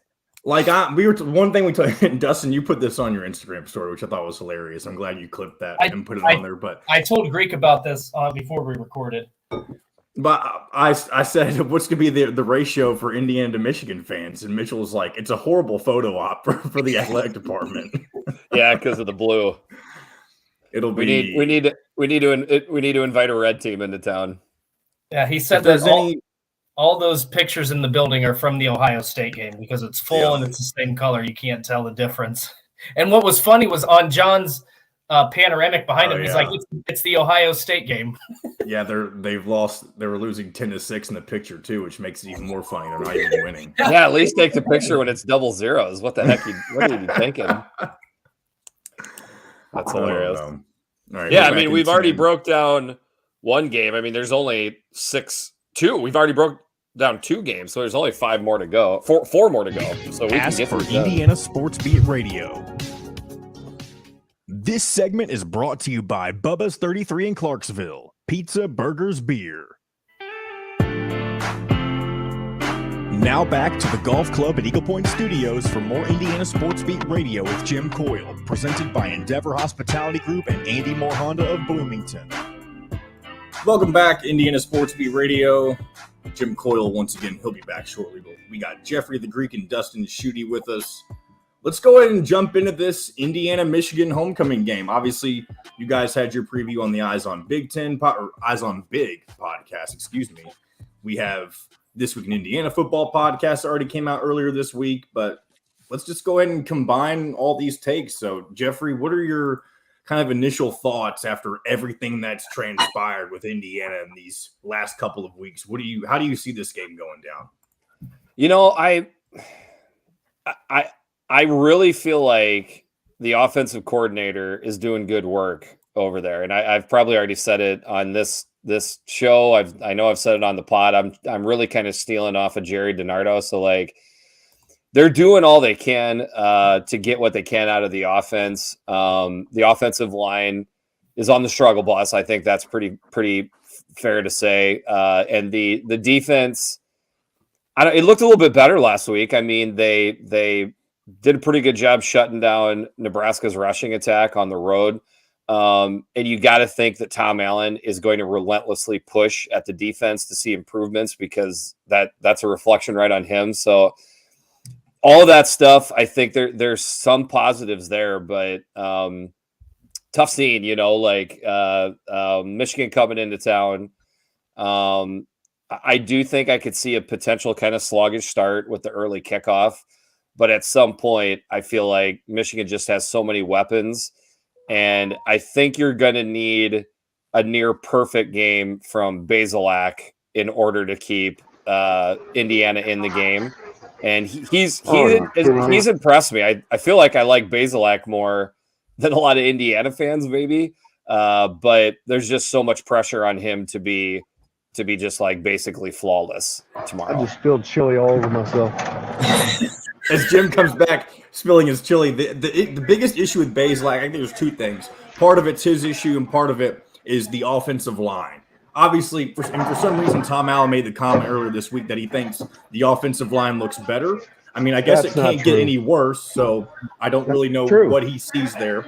But at the same time, the problem with Bazelak, I think if there's one thing that he specifically needs to work on, he overthrows receivers way too much. I don't know if that's just because he has such a cannon of an arm and he's not thinking about where his receivers are actually going to be. But the biggest flaw for him, other than what the offensive line has caused, is that he just overthrows way too many receivers. Yeah, he's hitting on just over 50% of his passes. And when you're throwing as many passes as Indiana is, it can't be 50%.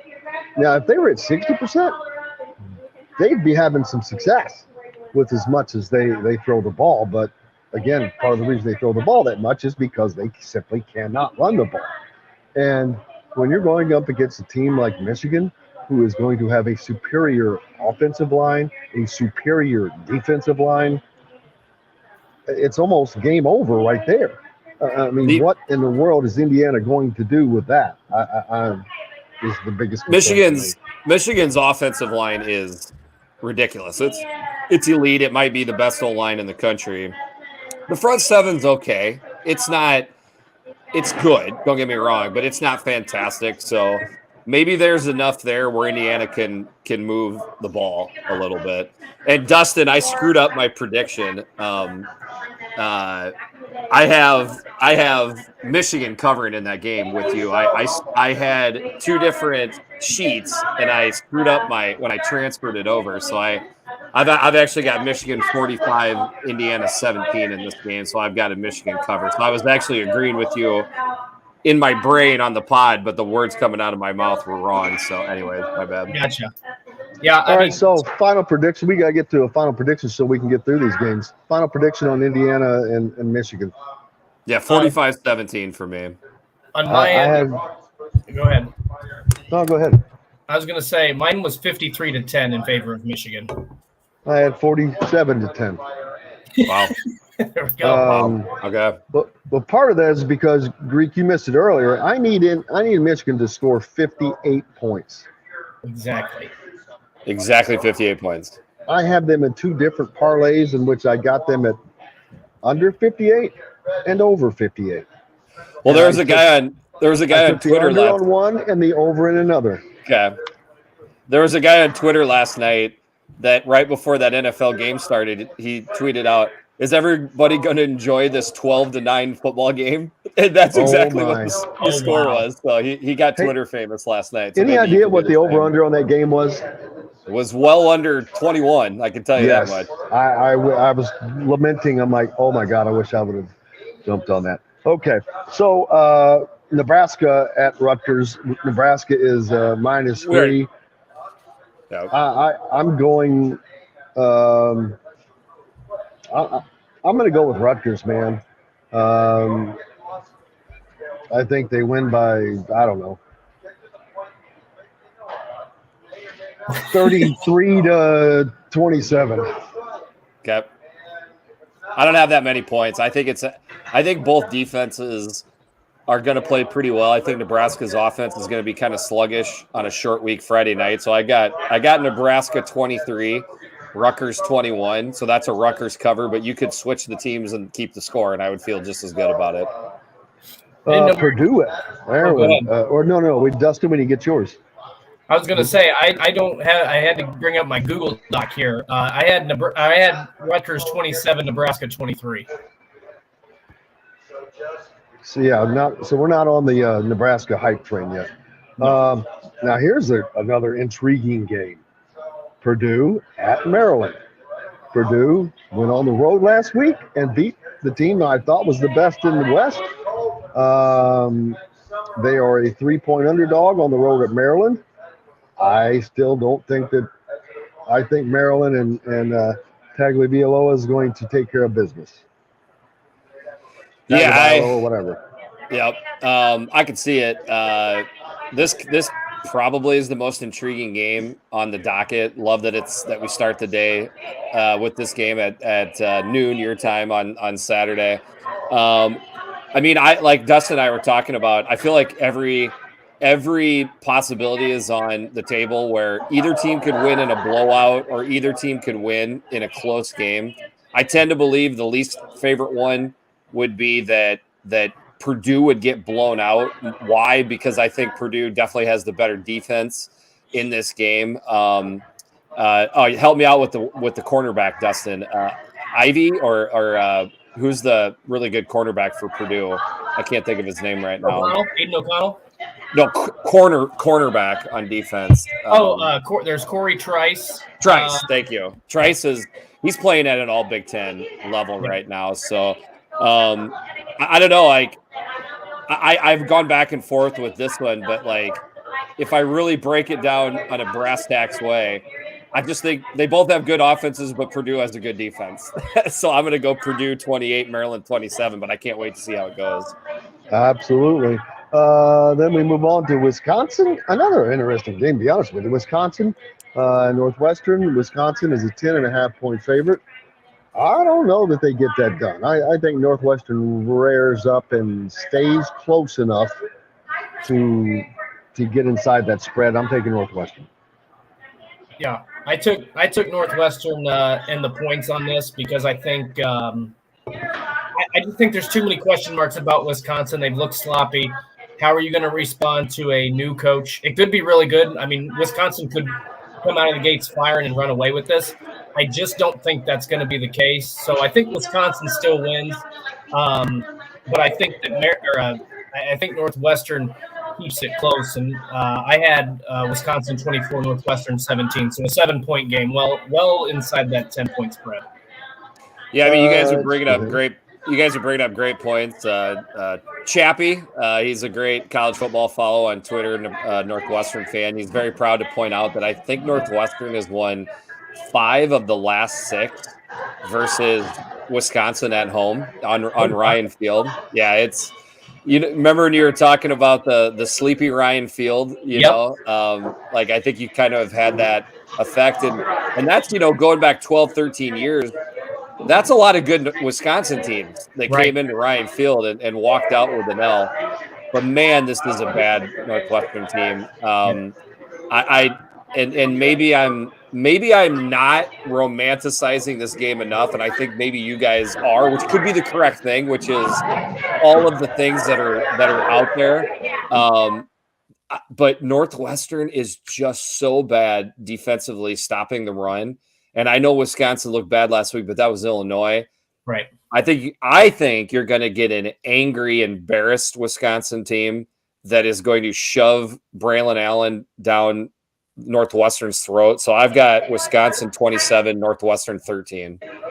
Let's see. Ohio State, Michigan State, 27-point favorite. Ohio State, I think they cover easily.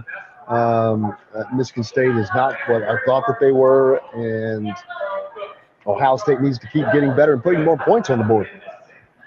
Yeah, the only thing intrigue you got here, and when I say only, this is really the only thing I can come up with is that this is the first road trip for Ohio State. But that tends to have more of an effect with a younger quarterback, younger team. I don't think it affects the defense too much, which has been playing well. CJ Stroud is the way they made Michigan State look last year, and that was a better Michigan State team than this. And this might be a better Ohio State team than last year.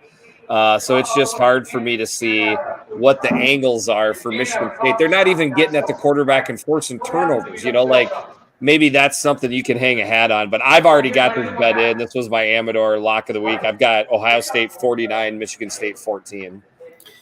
Yep, similar thing. Michigan State's defense is awful. Their offense is not nearly as explosive as it was a year ago. Mel Tucker has been outscored 109 or 108 to 19 in his 2 games against Ohio State. So I think Ohio State cruises. I don't know that I actually have Michigan State slightly covering. I had Ohio State 47, Michigan State 21 because I think they get a few junk touchdowns towards the end. Backdoor cover. Yeah, we can't talk long about this one because we already have. But did you already give your score in that one? For which one? Ohio State. Yep. Iowa, Illinois. We can't spend a lot of time on. We already have. I'm going to go with Illinois because of the upset. I think Lima just has them believing. They've recovered since losing to Indiana. If they hadn't lost to Indiana, that would have really set them on a great path. But we'll see. It's a coin toss for me, to be honest with you. And it's only because Iowa is just not shown to be that Iowa team of normal with everything kind of clicking, and the offense is just not there quite. So we'll see. Yeah, I kind of break this down like the Maryland-Purdue game where it's just the opposite. Both teams have great defenses, but Illinois has a pretty darn good offense and Iowa doesn't. And now you got Iowa going on the road after a tough loss versus Michigan. So to me, it's too obvious to me that Illinois is just more of a complete team. So I've got Illinois 20, Iowa 18, but that is an Iowa cover in the game. One thing that I kept thinking about with this game was on one of the podcasts, Big Kirk kept saying at some point Illinois special teams is going to cost them a game, and Iowa is so good on special teams. I think that's a big factor in this game. So I have Iowa 17, Illinois 14. All right, that's set in stone. I think let's see, 1, 2, 3, 4, 5, 6. That's only 6 games. 12. Maybe someone has a bye this week, or I missed a game. Did I miss a game? Penn State and Minnesota are both idle this week. There you go. Perfect. All right. You want to quickly? I'll tell you some of these silly parlays that I've got. Let's see. Open bets. All right, 7 total. Only $225 total in betting on. It should have been $175. To be honest with you. All right, so yeah, you got me intrigued, Jim. I've been thinking hard lately about doing some parlays and throwing. I've sworn parlays off for years. Here's but the I don't thing. know. I bet 7 of them, and it cost me $225, and it should have been $175. I should have been a little smarter. All it takes, 1 or 2 of those hit, I'm plus. Actually, if 1 hits, I'm plus. If 2 hits, it goes on beyond. I feel like there's a casino manager, like Robert De Niro's character in Casino. I feel like he's got that. I feel like he's got that quote up on his wall in frame. I only got to hit 1 of these parlays to make some money because that's how casinos are built, is off of people just thinking I just got to hit 1 of these parlays. That is true. All right, so what I have in my open bets. All right, I took Northwestern +6. But damn it, it just jumped around. Where'd to go the bets go? I'm not open bets. All right, I took Northwestern +6, Nebraska -3. Stop doing So you that. don't alt line them at all? What do you mean alt line them? you can move lines around a little bit. That I mean, like the tees? Teasers and alt lines are two different things. Okay, I don't know about the alt line. The tees cost me. I'm like, I ain't doing that. Tees cost too much money. We're out of time, aren't we? Almost. Nebraska, Northwestern. You started late, so you have 2 minutes still. What I did was I did a Big Ten, an ACC, an SEC, a Big 12 parlay, and then a couple of others. No fun belt. Oh, you gotta do a fun belt. That's where all the good football's at. Give me what's your lock for the weekend? I feel pretty good about Ohio State. That would be my lock of the week. Dustin? That's a tough question. I think actually Michigan covering against. We ask tough questions here. Is my lock. That's probably the one I like most. I'll tell you one that's really interesting. What'd you say? I think Michigan covering against Indiana is the lock. Oh, Here's another one that I would really like. Mississippi State is -9 against Arkansas. I would take Arkansas on the points because I don't think Mississippi State. Yes, I did that. Here's another one I like. That. Arkansas is a much better team than that. Here's another one I think I like is the under 52 in Alabama, Texas A&M. Certainly don't trust Texas A&M's defense or offense, but their defense has been pretty good, and Alabama's starting quarterback got hurt last week. So, I don't know. That's one I like quite a bit. That's a good one. Well, man, and as always, it has been a wonderful time. Unfortunately, Chef JD did not make it out here to taste my chili. I'm see if I can get Logan's attention to come over here for a second. He's not looking. Yep, unfortunately. Let me tell you, it's unbelievable. I was hoping we get another chili. It's so good. I'm happy to get the people on to confirm this next time. Big weekend. Can't thank everybody enough, of course, Jeff. You muted yourself. You muted yourself. More. I keep thinking of the scene from Blazing Saddles. More beans, Taggart. I think you've had enough. I don't think he knows he's muted. He doesn't know he's muted. All right, I'm just wrapping the show up. You're gonna do the odd show up. All right. So anyway, guys, thanks for listening to Indiana Sports Beat Radio. We'll be back with you on Monday as always. And I guess we'll just end it right there. Until next time. Thanks for listening to Indiana Sports Beat Radio. Be sure to subscribe to our YouTube page for more clips and team coverage of Indiana basketball, football, and more. You can also find full episodes and tons of other content on thehoosier.com. We'll see you next time for another edition of Indiana Sports Beat Radio.